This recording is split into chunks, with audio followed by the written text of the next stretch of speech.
Platform fighters are a bad genre. Okay, maybe not a bad genre, but a flawed one. This isn't to say I dislike platform fighters even. I still think most plat fighters are really fun. I grew up playing Brawl on the Wii and have played a multitude of other plat fighters since. And as a fan of Rivals of Aether and YOMI Hustle, it's safe to say I'd definitely be picking up a few quick matches as it's only $5 on release. A Few Quick Matches is a fast-paced 1 to 4 player platform fighter that lets you bring old school stick battles to life, play with your friends locally, or yada yada whatever. The Steam page doesn't really do this game justice. The trailer is what really sold me on the game. The entire gimmick of the game is its combo system, specifically the air dash. If you manage to hit your target with a move, you can instantly cancel it with a jump or a dash and try and continue your combo. This makes for a fast-paced and deeply intricate combo system that relies on knowing all your character's moves and predicting how they'll launch your enemy. If you're good enough, you'll be able to follow up with another move and another and eventually kill your opponent. Other than this facet, this game is surprisingly similar to Rivals of Aether 1. There's no ledges, shields, or grabs, and there's buttery smooth movement that just looks cool on its own. One thing that is different though is the existence of knockdowns, which I do think is a good addition, as tech trapping is honestly a really fun mechanic in my opinion. Now, no good plat fighter goes anywhere without good characters. A Few Quick Matches comes with 3 playable characters named Eureka, Noct, and Rend, with YOMI Ninja coming sometime later this month. I'll start in the order that I played them, so that means Rend's up first. What actually inspired this video is seeing negative reviews of the game in which people were calling the movement clunky. These are definitely the people who started with Rend. Rend does a good job at conveying what his character does with just his looks.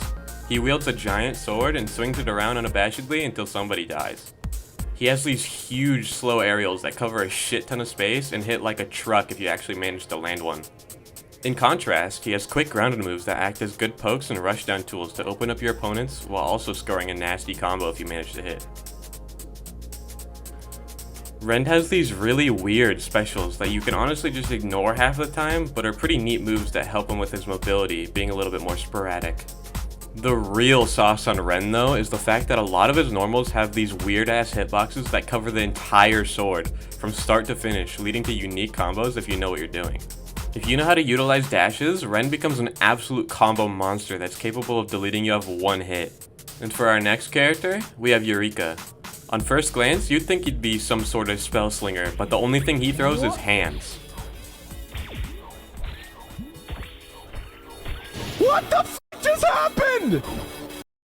Eureka is some sort of weird combination of Fox, Mario, Captain Falcon, Jigglypuff, and Lucas, taking all of their moves and mashing them together into whatever the hell this is. Eureka's game plan is equivalent to jump around like a madman until you get an opening, then mercilessly beat the shit out of your opponent until they cry. Each of Eureka's specials give him some sort of mobility, allowing him to fly around the screen at lightning fast speeds. His neutral B places this eye that'll stun your enemy if they're in a combo, his down B makes him do a fast jump, his side B makes him do an actually useful falcon kick, and his up B throws an orb he can teleport to. It's kinda hard to combo with Eureka's hitboxes being so small, but that makes it all the more satisfying when you actually manage to pull one off. And finally, we have Noct. And I'm gonna be honest, this character just didn't click with me. Noct wields a bow that he could use to shoot arrows at you, or just beat you over the head with his bow. Being a Disney princess, Noct also wields the power of the fuck-ass bird that makes a really funny sound when you hit somebody with it. Alongside this, he has a sticky bomb that he can place and detonate at will, even being able to blow himself up. While all these things are interesting and serve Noct's unique identity, I find myself not interacting with the system mechanics the same way I would with Eureka or Rend. It feels like a fundamental clash between what I want to do with the character and what the game wants me to do. Including a traditional zoner does make sense, because the cast did need one. While 3 characters isn't a lot, it was enough to keep me entertained. The low character count is manageable because there's so much more to master when it comes to the combo system. Not to mention new characters and workshop on the horizon. Overall, I think the game is super fun and definitely worth the $5 I spent, but some of those reviews I talked about actually have valid concerns. The game's netcode is sketchy at best, and the lack of tutorials can be a turnoff for some players. These are things that are easily fixed, so I could turn a blind eye, but the real stickler I've seen is with the complexity of the game. While it was a small minority of players, some didn't like the complexity the game offered and weren't willing to engage with the core mechanics of the game. I saw this happen firsthand with my friends as each of them bought the game one by one and started to learn the game. Having the most prior knowledge about what the game was, I had to explain the gimmick to each of them, as it was never communicated by the game. The greater skill gap that was formed by each friend buying the game later and later than I did led to increased frustration with the game, ending up in the last friend who bought it considering refunding after he stopped playing. The learning curve for a game like this is hard, and I don't blame people for not wanting to engage with something unfamiliar or something they weren't expecting. In my opinion, when people approach a new platform fighter, they expect Smash Brothers. Any comparison to be made will be made to Smash. Even I'm guilty of this, but it's just the obvious thing to do. Smash Brothers is the father of the platform fighter genre and the only reason it exists. As a side effect, every new plat fighter is called the Smash Killer, whether or not it be ironic. These games spend so much time groveling in the shadow of Smash Brothers, when what they should do is just take a step to the side. I think the precedent that Smash Bros. Has set has crippled the genre from becoming something new, something better.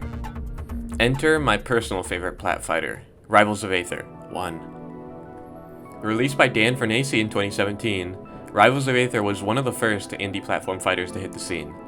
Out of necessity and budget constraints, Dan omitted features such as ledges, grabs, shields, among other things. Rivals of Aether also has unique new mechanics such as hit falling, parries, and tilt cancels that give the game its own unique feel. Through these limitations, a unique experience was born that managed to hold its own and stand side by side with Smash, becoming beloved by fans. This isn't even to mention the entire catalog of workshop characters that I make sometimes, which feels like an endless toy box. I see Smash and Rivals as two distinct games, each with their own vision.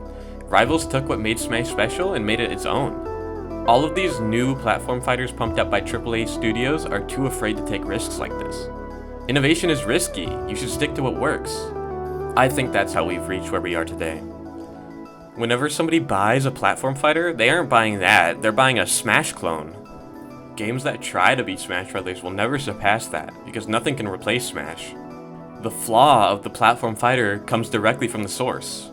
In game development, you have to strike a balance between familiarity and novelty. The current paradigm of plat fighters has yet to embrace the novelty and break free from the chains of the genre. This is one of the reasons I was really upset when it came to Rivals 2. Speaking from the heart for a second, it's just fucking Smash Brothers. They just made Rivals into Smash Brothers. I don't get it.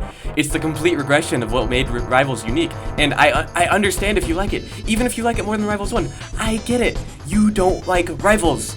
You like Smash Brothers. I want Rivals, not Smash Brothers. I don't have some sort of vengeance against Smash either. I like the game. It just genuinely upsets me to see a new plat fighter that could have been unique just become Smash Brothers.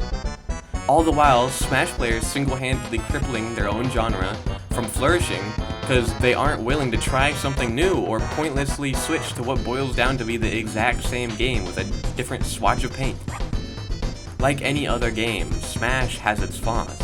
It's definitely not the golden standard and shouldn't be considered that either. I don't like pulling this card, but Smash is a party game. Sakurai has always designed the game to appeal to a broader casual audience. It wasn't meant to be taken to this level of competitiveness that we have today. It makes me wonder why these companies attempt to make a game similar to Smash and expect a competitive scene to magically appear in front of them. A good example of a game that managed to get it right is Brawlhalla. Whether or not it's about the gameplay of the game or the millions in corporate funding, Brawlhalla has had an active player base and competitive scene for a while now. And I can assure you that nobody in the Brawlhalla scene thinks of the game as a Smash clone.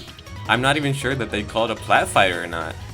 Despite the people that give the game a hard time, me, the game undeniably reached its audience because it genuinely is uncomparable to Smash Brothers in a deep, nuanced way. I think failed games such as Nick All-Star Brawl 1 and 2, Framemakers, He Who Shall Not Be Named, and even fucking Cross Impact, if they just took a step into the unknown, they could have had something special. Instead, we have where we are today. No shade to the developers, of course, it's just sad to think about what could have been. But what can we do about it? Is there a solution for any of this? And honestly, I don't know. It doesn't even seem like my problem to solve. All I can offer is a new perspective. You don't need to agree with me, just understand where I'm coming from. The problem of AAA companies making what they think will sell and not something with passion is not a problem confined to the plat fighter genre. I just ask that the next time you see a game like a few quick matches, approach it with an open mind. Not everything about the game is going to come naturally to you. It's a new experience. It's going to be hard at first. If you are willing to accept this simple fact, it can even help you with most things in life, not limited to gaming. I say start to think about new plat fighters like a new traditional fighter.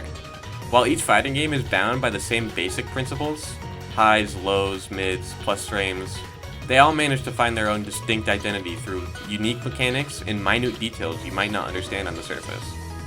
I'm just so tired of being disappointed over and over again. Hello, hi there, you've made it to the end of the video, unscripted section style. This is just a video I wanted to make because it's something I'm genuinely passionate about. I have my opinions that I could exclude from this video while still retaining my main point, but I just wanted to offer something else because I have a lot of friends, not naming any names, who think sort of in the way that I would say the typical Smash player does when approaching a new plat fighter. Anyway, that's not what this section is about. I wanted to give a shout out to my first member, Attacking. Woo! Yep, that Terraria video I made. It let me get monetized, and also apparently you could get channel memberships, and Buddy chipped in a doubloon for me. Thank you, Attacking. And also thanks for the support on that Terraria video. It was successful. I think when I made that video, I set like the max I could possibly get as like 100k views, and I got 50k, which is like, it's 50%, which is not passing grade, but I wasn't expecting it 100k views anyway. That shit is insane. So thank you for the support on that. New videos coming, by the way. I'm gonna make a follow-up, a spiritual successor, without spoiling what it is, to that Terraria Green video. And also I do have other ideas for stuff that I want to make, including some more niche game. A more niche game. That's your spoiler for that one. And I'm going to cover that game. It might be more similar to this video than a challenge video. But, yeah. Thank you for watching. Hope you enjoy. Thank you. And subscribe!